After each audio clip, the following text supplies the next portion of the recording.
and I won't have any mistake or wrong notes. If I want, I can have part of the melody in 8 notes and part in quarter notes or any subdivision. I change the subdivision according to what I want, for example 1/4. Then I can simply grab a note and drag it with the small brackets to make it longer. And then let's delete this one. I can delete it by double clicking on it.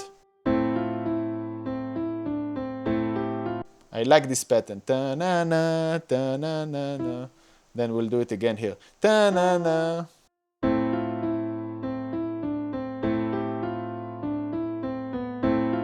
Nice. I can also just delete all these ones in the middle by selecting them and pressing delete and making this one much longer.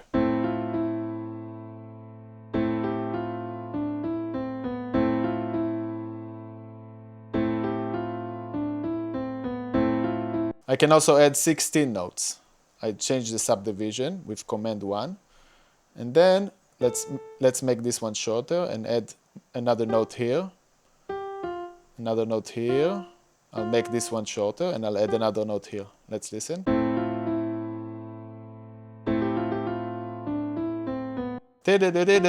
I want another note here. 1/8 long.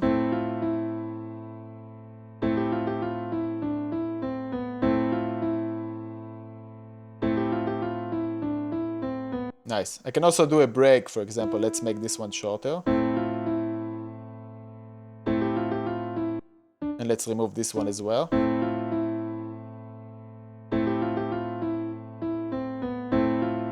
You can feel free to experiment, try all kinds of other stuff. Ableton has another cool MIDI generator we can use. I'll delete all the notes by pressing Command A and pressing delete. Then I'll press the button here where it shows a small circle and another small circle inside it. And I'll choose Seeds. This MIDI generator creates melodies randomly for us.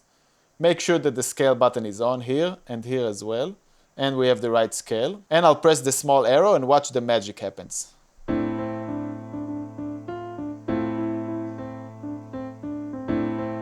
Cool.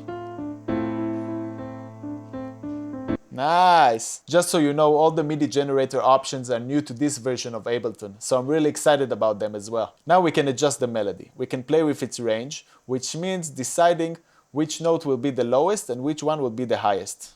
This controls the highest note, and this controls the lowest note. It's a bit too much for me, so I lower the high notes.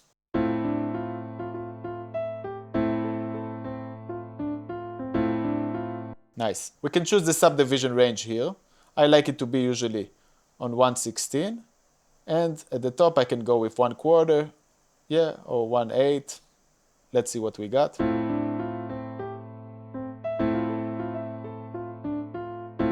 Nice. If I wanted to create something else, I just press the small button again.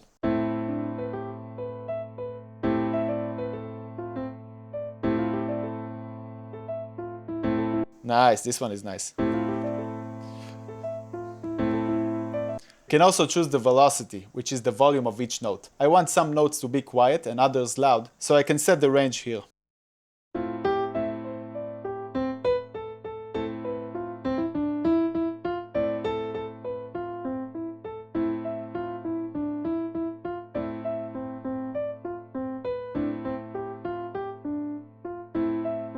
Nice. After that, we can choose the voices, which stands for how many notes we play at the same time.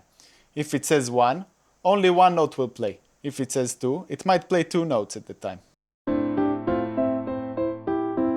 Or 3.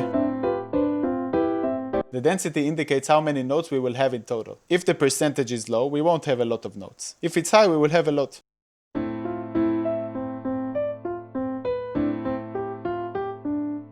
If I press the arrow button again, it will simply create a new melody for me.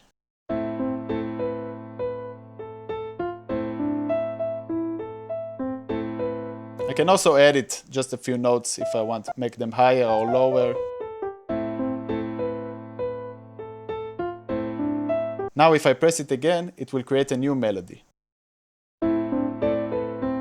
If I don't want it, I need to select all the notes and then press it. What I usually like to do is play the generated melody, choose the part I like, and then build around the part I like to create my own melody. Let's try it.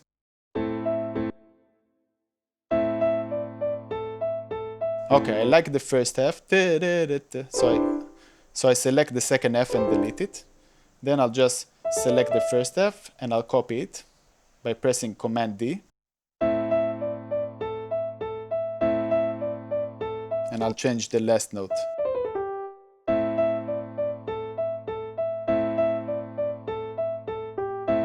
Nice. Now I'll grab the clip and I'll just delete it. And I want to show you another way to record a melody. If I want to record a melody, I can do it with a MIDI keyboard. And if I don't have one, believe it or not, I can also turn the computer keyboard into a musical instrument. I simply press the M button on my keyboard or the small button here with the drawing of the piano. And then I press the button A on my keyboard, the button S, D, F, G, H.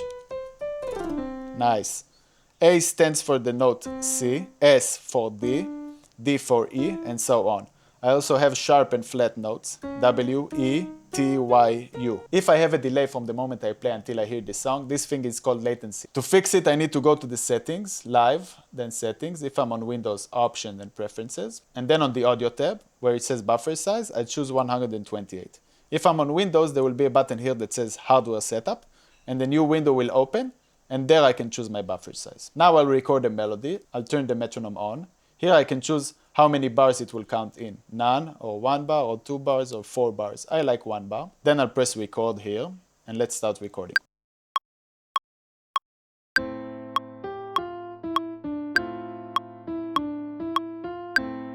Nice. Now it's a loop, so it recorded the beginning again. If I don't want it, I simply hold here, where the small bracket is, and drag it. Okay, let's listen to the result.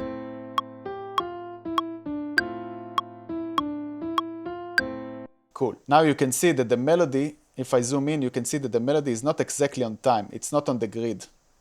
But I can fix it easily. I will quantize the notes, and the software will arrange the notes for me according to the rhythm. It is important to choose the correct subdivision so that the computer knows how to quantize the notes correctly. Here, for example, I play 8 notes, so I choose it here, 1, 8.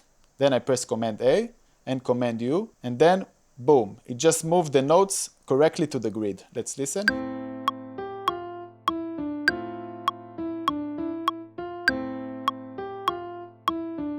Sometimes the computer will quantize the note not exactly as we wanted, so you can listen and then correct manually by selecting a specific note and moving it right or left. Now I want you to write a melody for your song. Try to write it first by yourself, then experiment with the MIDI generator, and then with the keyboard. If you found this video helpful, you're gonna love what I'm sharing inside my free community, DIY Musician. It's where artists and producers come together to learn, collaborate, and level up their music production. Inside, you'll get access to free courses, a massive MIDI chord pack, an exclusive ebook, and tons of resources to help you produce and release your own music. Plus, you'll find more in-depth video like this to keep you growing. Want in? Click the link below and join us today. See you guys there!